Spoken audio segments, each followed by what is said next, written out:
บายดีนะทุกคนเนาะวันนี้ก็มาพบกับส่องพุทธสอนบ้านลาวใต้กันเนาะวันนี้ก็สิพาไปเบิ่งระบบกันสั่นของโทรศัพท์ A52 5G เนาะมันสิเป็นจังได๋เนาะสิกันสั่นได้ดีส่ำใดเนาะไปเบิ่งกันเลยเนาะทุกคนเนาะก่อนสิไปเบิ่งคลิปนี่ก็อย่าลืมกดติดตามล่ะกดไลค์กดแชร์เนาะไปเบิ่งกันเลยเนาะทุกคน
เป็นจังได๋เนาะทุกคนเนาะได้เบิ่งระบบกันสั่นของ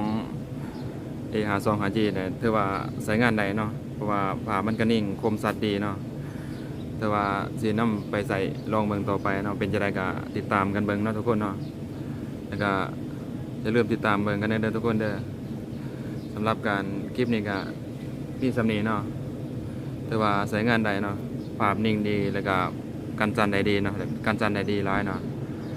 พบกันในคลิปใหม่เนาะทุกคนเนาะ